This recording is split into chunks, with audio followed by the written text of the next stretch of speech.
Shri Guru Shri Juta Padakamalam. Now in the next sloka, the Lord says, Kankanta karmanang siddhing jajanta ihadevata chiprang hi manuse loke siddhi bhavati karmaja. Now, I accept a particular class of leader because I belong to that status of ideas.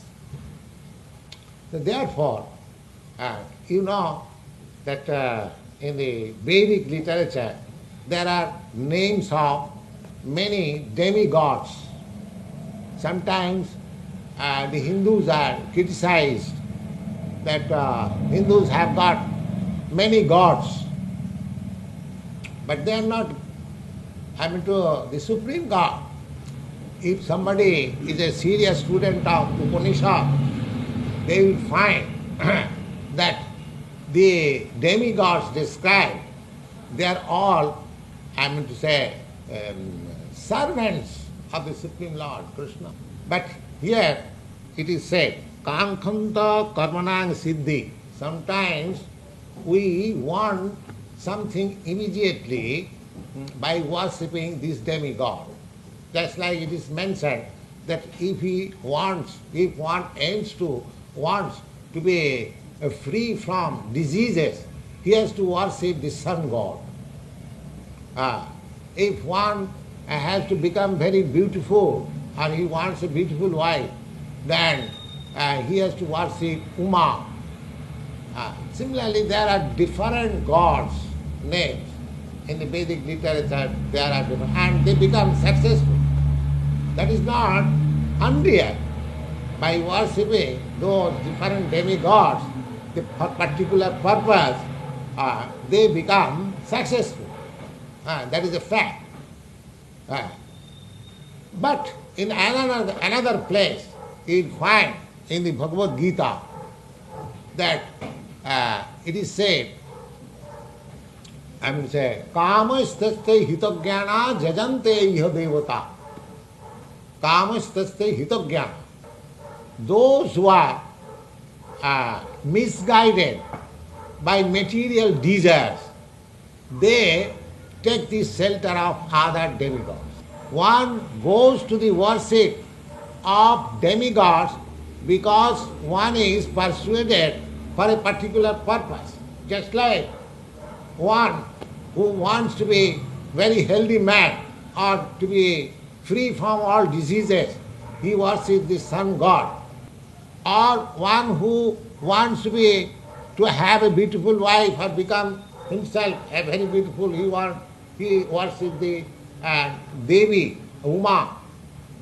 But one who is convinced that I am not this body. This is the thing. I am not this body. The material wants means bodily demands. Then he does not go to all these demigods. He takes at once shelter of the Supreme Lord. Jnanavan who has understood the problems of life. Jnana means who has understood the spiritual nature of the living being. He is called Jnanavan. So, the Jnanavan, Bhaunam Janmanante Jnanavan Mang Prapaddate, one who has become really learned, even after many, many births, and knows that I am not this body, I am spirit, my nature, my advancement, my happiness is depending on the advancement of my spiritual life. Such a person only can take shelter of Krishna and perfectly. Others, of course, as it is said, that those who are distressed or those who are in need of some wealth, they also go to worship Krishna, but for some temporary relief. But the benefit is that in such persons go to Krishna worship for some temporary relief. But the benefit is that because he has gone to Krishna, therefore at the ultimate end he will be devoid of all these material desires and will absolutely take shelter of Krishna. There are many instances of that type. Just like Dhruva Maharaj. Dhruva Maharaj, he went to worship Krishna just to have the property of his father. That's a long story. The property of his father. His father has two wives, and Dhruva Maharaj's mother was neglected by the king. So he was going to be bereft of the father's property. So he wanted father's property. He went to in the forest to worship Krishna just to ask him, give me my father's property. That was a desire. But you'll be glad to understand when Dhruva Maharaj, after finishing his tapasya or penance, when he saw Krishna, when Krishna appeared before him as Vishnu, my dear boy, now whatever you want you can ask, I shall give you. Now he says, oh, my Lord, I don't want anything anymore. There is a verse, Shamin kitarthosmi parang na jache. My dear Lord, I am so satisfied that I have no desire to ask you. Why? That Sthana vilasi tapusi stitoham. I came to accept this severe type of penance just to acquire the land of my father, or just desiring the possession of a few acres of land or any. But I have seen you. Who are you? Deva Munindra Guhyam, who is never seen even by the great demigods or great sages or great men by many years penance. Therefore my profit is that I came to search out some particles of glass, broken glass, and I have got the diamonds. So what I have got to ask you, I am now satisfied. So the result is that even what is in need of money or he is in distress, as we find in the 7th chapter, the Chaturbhida Bhajante Mam Sukhitina Arjuna. So even if you have got some desire within yourself, so the Bhagavad Gita says, in spite of having that desire, you can worship Krishna and ask, so that in future your desires will be desireless. You will not ask anything, because that is pure devotion. So we have to raise, just like Jnani. Jnani, he does not desire anything to take in exchange, but he simply wants to know Krishna, what is my relation with Krishna. This is called Jnana. He has no other desire. Therefore, Eko Bhakti Vishishyate, Jnani has been eulogized. So even I am not Jnani, even I am a needy person, if I take to Krishna and ask him, that process is also recommended. Because ultimately, when I shall be purified, I shall know my real nature, then I shall say, like Dhruva Maharaj, Samin kitharthosmi varam na jache. My dear Lord, I am fully satisfied. I don't want anything. Because spiritual consciousness, Krishna consciousness is so bright, so illuminated, and so valuable that in the presence of such consciousness, you directly deny to have any valuable things of this material world. So we have to attain to that state. Now, that is the real aim of life. And Lord Krishna personally is teaching in the Bhagavad Gita, why should he not take advantage of this? we should not refuse. If we refuse, we can refuse, because we are individual souls with independence. If you like, we can refuse, but we should not refuse. Here Krishna said that those who does not come to my leadership, but he goes indirectly to other leadership. We worship leadership, why? Because we want something from that leadership. Just like in our India, during the independence movement, so many people took part in the Congress movement, and later on they become all ministers and high officials, although they had no position in their past life. So it is possible that if we worship other demigods, we can get some temporary relief from our distress. But if we take to Krishna, then the relief is permanent. And tapta deham punarjanmaneti mamiti, we can give up this body and go directly to the spiritual kingdom to be associated with Krishna. Here Krishna says, Kankhantam karmana siddhing jajanta yada. People are deluded for temporary relief, and therefore they go to worship demigods. They get some immediate relief. That is their profit. But Kiprangi Manusaloke Siddhi Bhavati Karmada.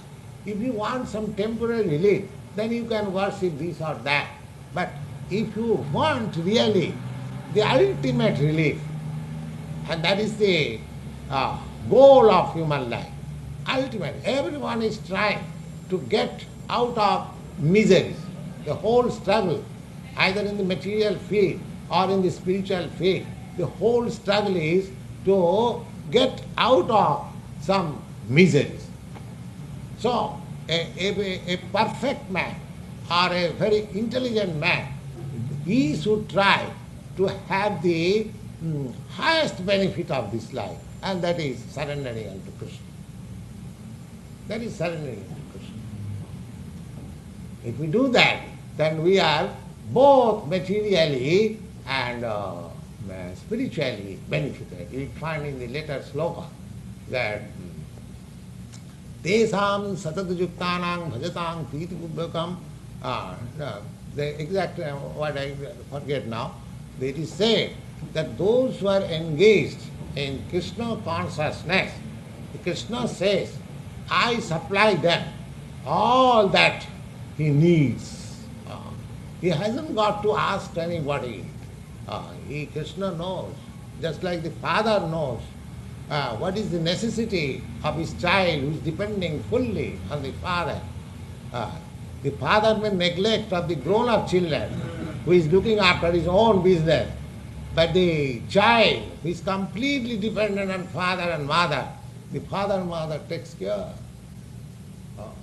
Similarly, Bhagavad Gita, Krishna says, Yoga Khemang Mahamaham.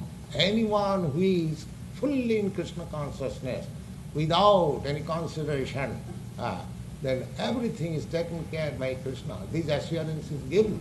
But if you don't believe in that assurance, if you don't believe in Krishna, that is a different thing. But so far Bhagavad Gita is concerned, if we become fully Krishna consciousness, then our ultimate solution of all problems will be solved. That is a fact. Now, if you have got any question, you can ask. Atomic consistency of matter, have you got experience? Not an experience. No, at least you have heard that there is atom. Yes. As in the matter there is atom, simply spirit there is atom. It is simply now both these, beginning from the Supreme down to the atom, they are expansion of different energy of Krishna. Either this material atom or the spiritual atom. Now, we are spiritual atoms. We living entities, we are spiritual atoms. And by material atomic combination, we have developed this body. Although this material body is foreign to me. Similarly, we can develop our spiritual body also in the spiritual world. Is it clear? Just like in the material world, in combination with matter, we have developed this material body. Do you believe in this? That I am spiritual atom and I have developed this material body on the basis of spiritual atom? It is a fact. It is a fact, just like in the mother's womb, when the spiritual atom takes place, then it grows, it forms the material body. Without that spiritual atom, there cannot be any growth of body. Simply, sex intercourse does not give guarantee of pregnancy. Unless that spiritual atom is there, the body does not grow. That is, we get information from authoritative Shastra. So, the whole material world is also grown up upon the spiritual existence. And our whole problem is that instead of having this material body, we have to get our spiritual body. That is Krishna consciousness. That is the benefit of Krishna consciousness. Tatta deham punarjanma naiti mameti. Now, one who goes to Krishna, do you mean to say one who goes to Krishna vacant? No. He goes to Krishna with a body. Just like Krishna has got body, so you also go before him. Just like you come to me with a body, I go to you with a body. You are a spiritual atom, I am also spiritual atom. Now I have developed this body, you have developed this body. Our meeting is between these two bodies. Similarly, when you go to Krishna, Madhama, or Krishna's Dhama, he is the abode, we go there with spiritual body. Yes. Does the spiritual world contain spatial relationships? Huh? Are things bounded by space in the spiritual world? Or is there space in Yes. Yeah. Yes. That is only spiritual. As you have got the material space, similarly there is spiritual space. As you have got material body, similarly you have got spiritual body. The difference between spiritual body and spiritual atom. Yes, with the matter is not eternal and spirit is eternal. Matter is full of ignorance and spirit is full of knowledge. Matter is full of unpleasantness and spirit is full of pleasure. Satchidananda. That is the difference between matter and spirit. And what's the difference between spiritual atom and spiritual body? Or are they the same thing? No, spiritual atom, just like from the spiritual body, you have developed this material body. Similarly, from the spiritual atom, you can develop your spiritual body.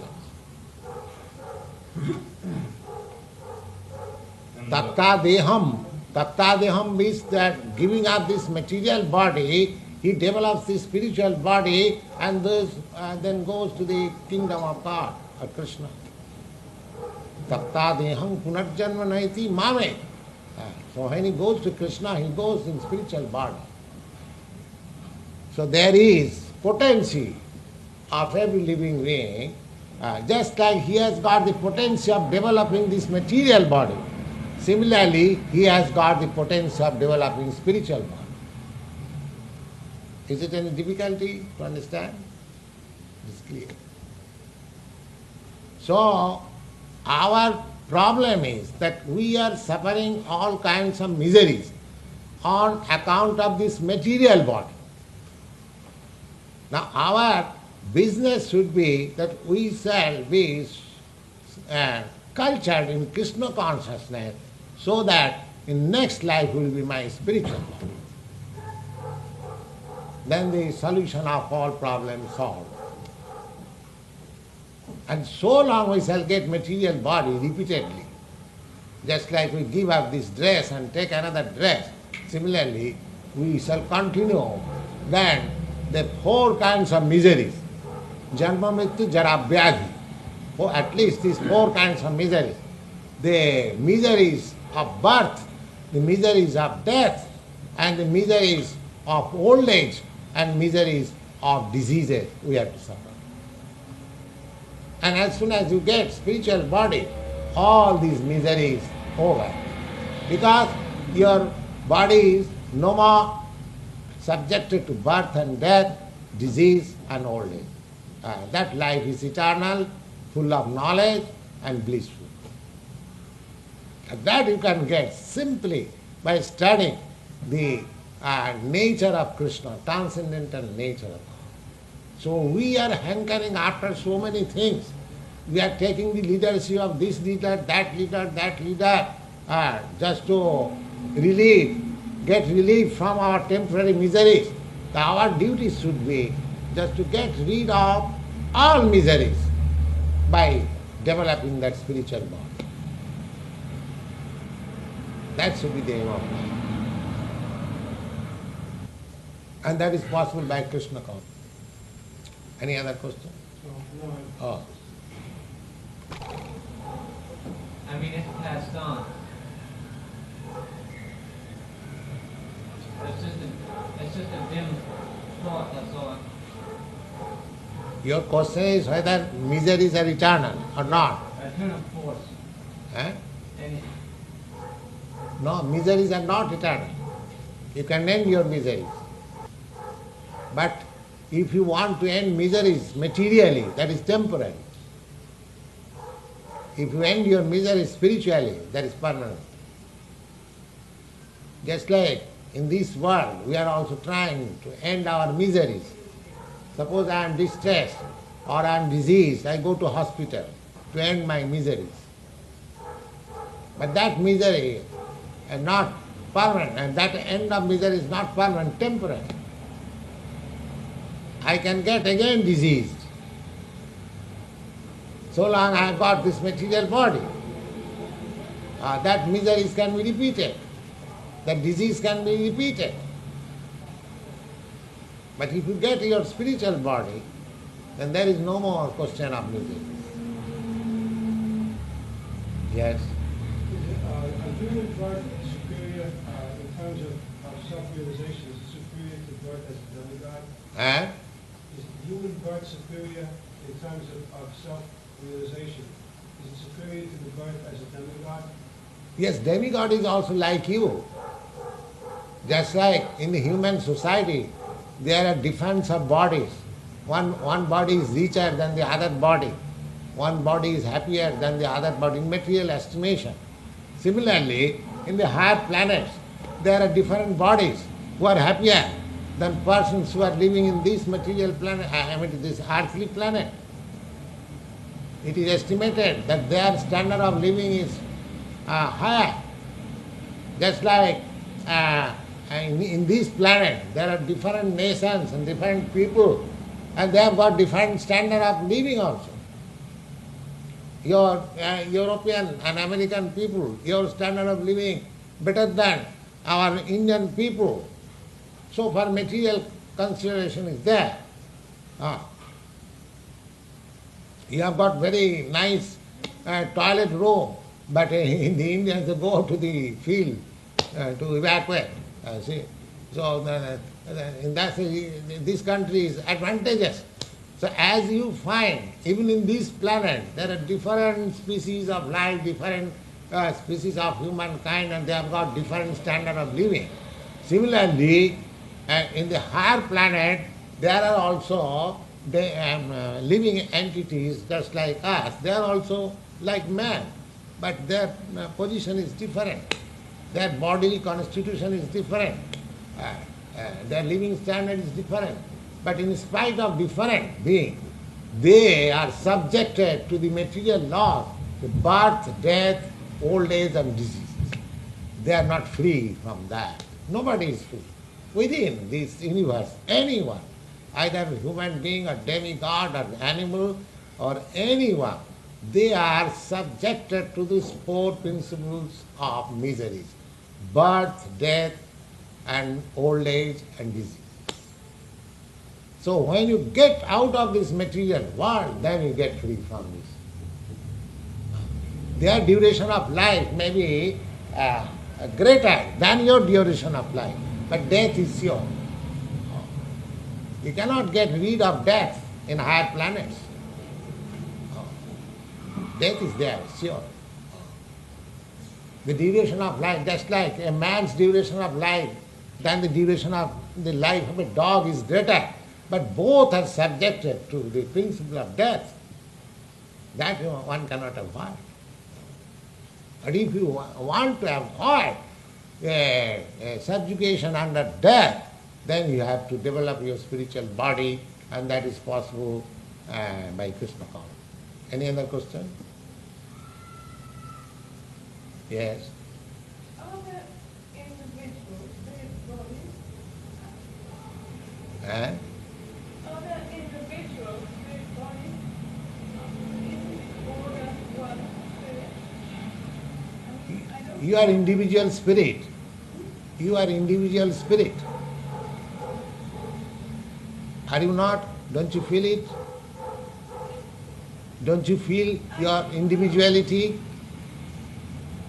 Yes, but once you evolve Eh? far enough, Eh? once you evolve far enough, don't you become one? Yes, you become one in the quality of spirit. Do you follow? When I don't you this idea of spirit bodies, really. oh that you take information from Bhagavad Gita. There is spiritual body. And why it is difficult to understand? You can understand it that your material body has developed from that atomic existence of spirit. You can understand that? Yes. Similarly, from that atomic spiritual existence, you can develop your spiritual body.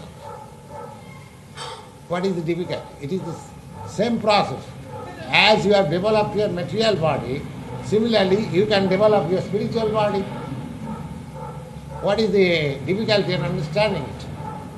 But eventually, don't we all merge in one spirit? You are merged in matter, still you have got your individual existence. What is your body? This is matter. Is it not? Are you not merged in matter?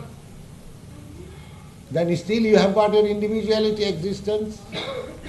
Don't you agree? Similarly, I may merge in the spiritual existence, but still my individuality will be there. You are merged already in this matter. Just like when you leave this body, your body will transform into earth.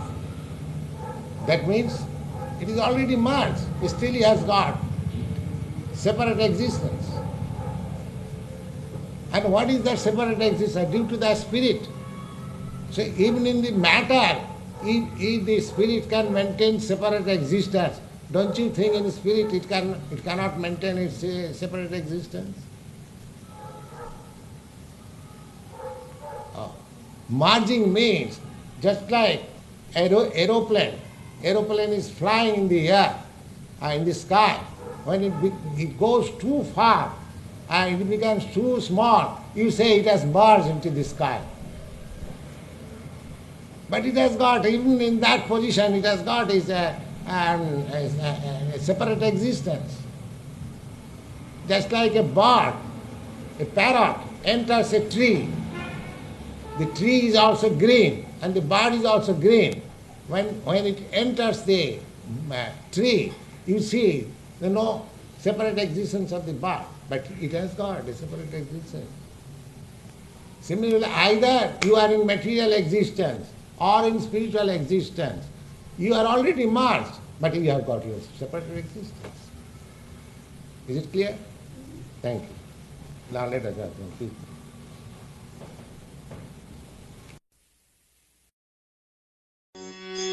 Hare Krishna, Hare Krishna, Krishna Krishna, Hare